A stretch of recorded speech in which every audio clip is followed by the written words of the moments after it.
What is up, team? All right. Obviously, not the result we wanted. St. John's gets the first Big East loss this season. A 10-point second half beatdown from the Providence Friars in a game where we were, full of opportunities. Had our chance to sneak out a nice win against a really good Providence team on the road, and we didn't take full advantage. We were up at the end of the half. We were up by as many as 7 points in the second half. But as the game went on, Providence figured us out. Watson got going, and we did not make shots. Lost by 10 points. You can point to a bunch of things. As the game got closer, personally, I don't think we got the best looks. That's one thing I will say is on us. We got to do a better job of getting good shots.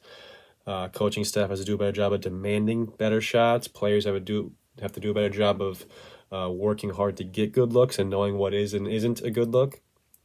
But, coaching and blaming can only go so far. Did the coaches go 8 for 17 from the free throw line? Did the coaches go 5 for 22 from the three-point line? Champagny, our All-American stud, 0 for 8 from 3. Did the coaches do that? No. All right? So, it's not all one thing to point a finger at. And, you could almost make a case that it's impressive to lose by only 10 points and to be in the ball game against Providence if your best player is over 8 from 3. And as a team, you shoot 8 for 17 from the free throw line. And as a team, you shoot 5 for 22 from the three-point line. And you had a good shot to win a game against a good team in Providence. Maybe you could make a case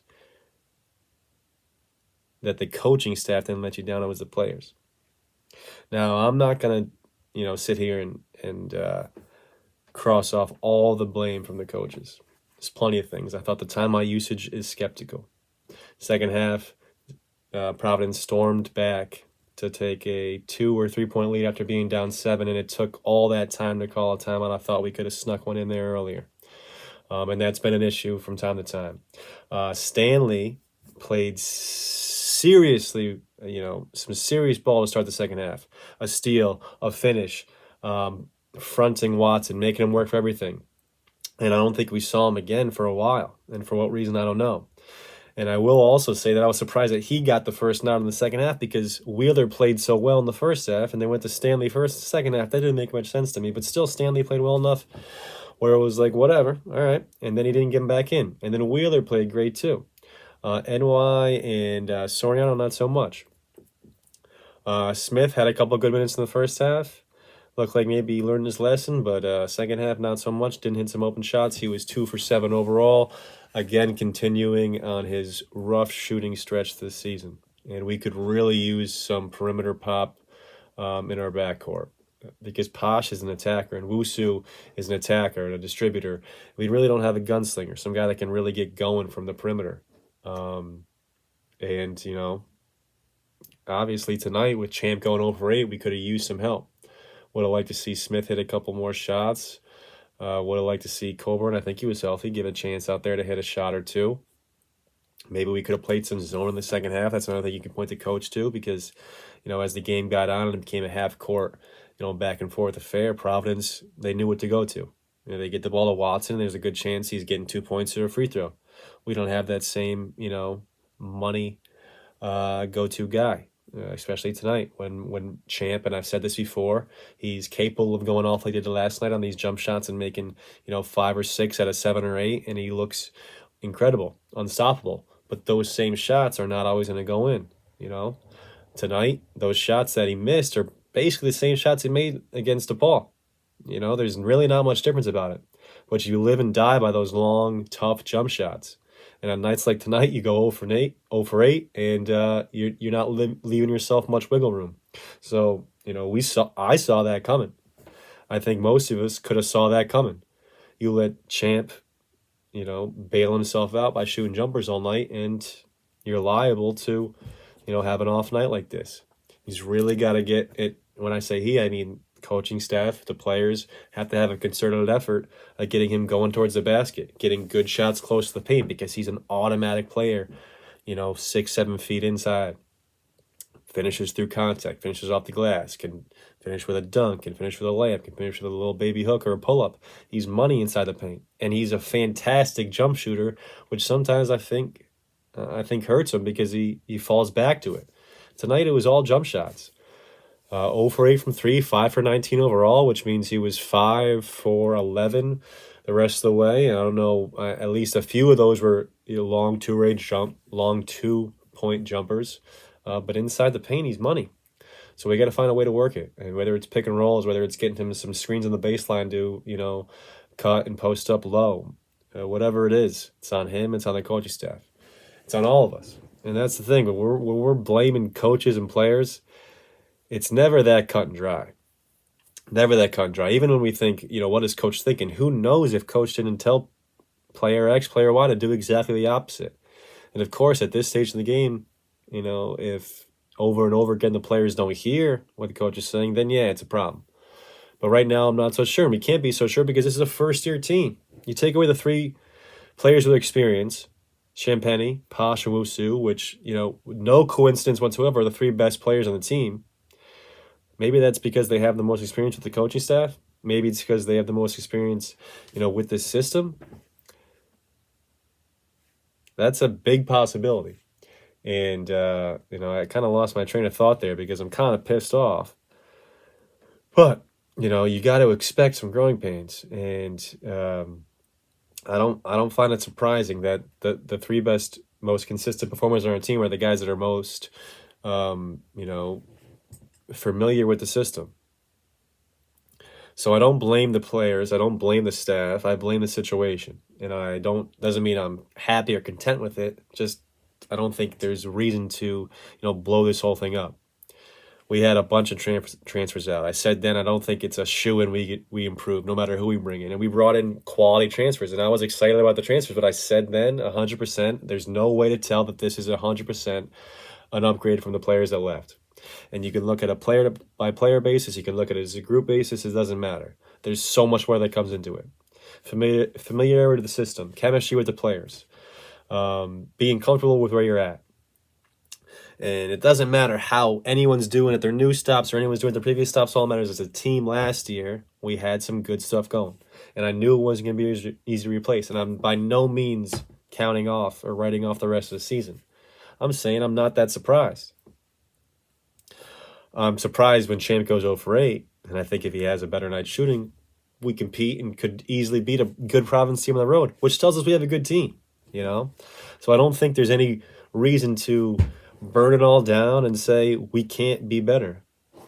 I think there's plenty of reasons to be upset, but there's also reasons to think we could rattle off 3 or 4 wins, and everyone's going to be praising Coach Anderson, similar to what happened last year.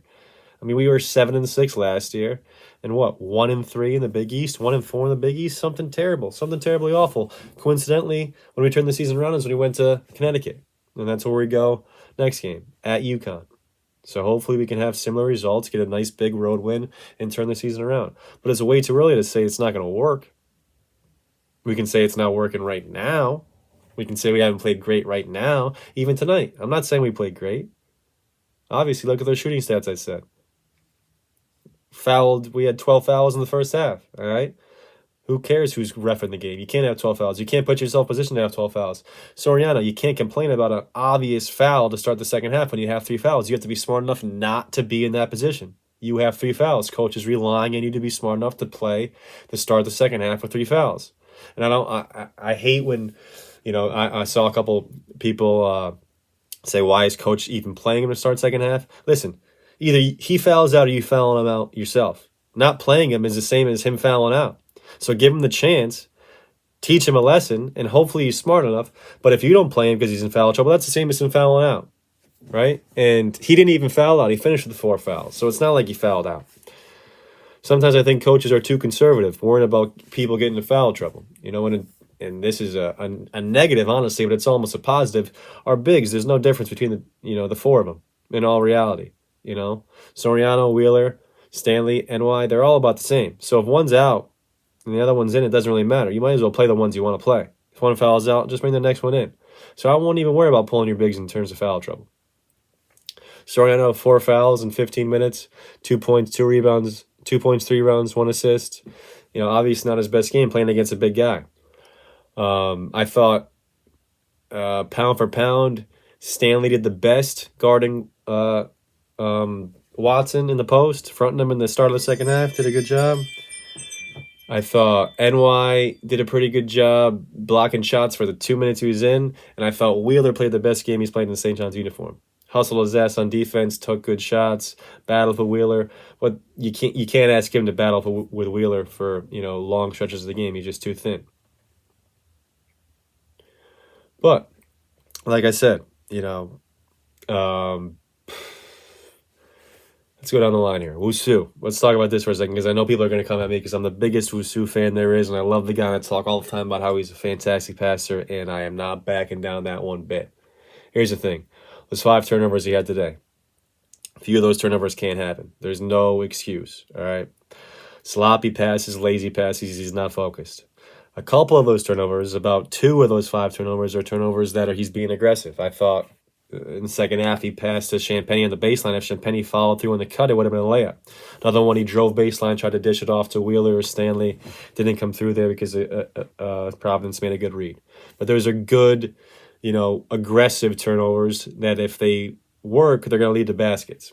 A few of those, like that turnover he had in the backcourt where he just dribbled put the ball down right away against the press, got stripped for an easy layup. That's inexcusable. We're going to ask you to be a primary ball handler.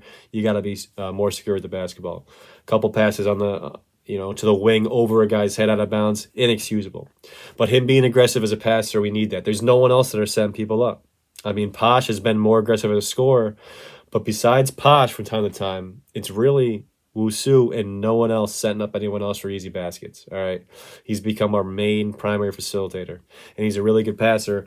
I'm not giving him a pass for all these turnovers. I'm saying we got to expect some. Hopefully, he can limit the ones that are, not high risk, high reward, just lazy, unfocused turnovers. He does have to stop some of those. But 20 points tonight, 7 rebounds, 5 assists. He's becoming clear as day, one of our top 3 guys. Posh, 14 points, 4 assists, 4 rebounds, 2 steals, 6 for 13 overall, 0 for 2 from 3. So, his 3-point shot, he's shown glimpses, a couple stretches during a few game stretches where he's been hot, but for the most part, he's about the same as he was last year from 3, which makes him, tough to be a primary scorer because at his height, if he's going to be looking to score and he can't shoot from 3, you can kind of, give him a foot or two and challenge him at the rim without fouling, and he's forced to make tough shots, which he's fully capable of, but you'd like to see him be just a little bit more consistent from 3, open things up for everybody else. So Wheeler had 15, Wusu had 20, Posh had 14, Champagne had 11, also 7 rebounds for Champagne. Overall, though, we were 30 for 73 from the field, while Providence was 27-53 from the field. So while it looks like we took 20 more shots, you got to understand that those times they get fouled and go to the line, those don't count as shots. So it was closer than those 20 shot discrepancy. They were 3 for 16 from the 3-point line, so they didn't light up from 3 by any means. It was a good opportunity for a win, and we didn't get it. Now we go to UConn, a team who, on paper I think is tougher than Providence, but they haven't been playing as well. Physically, they present just as equally as tough as a matchup inside. Sanago's a big guy. They've also got a huge front line altogether, probably bigger than Providence, when you take everybody in consideration. But still, not going to be an easy game. Hopefully, our experience last year translates over, and we're confident enough to get past this loss and get a big win. You win at UConn, you're 2-1 with a big win on the road. You have Georgetown at home with a chance to go 3-1. Okay, you got to get past this loss to Providence. Would it have been great to win this game? Absolutely.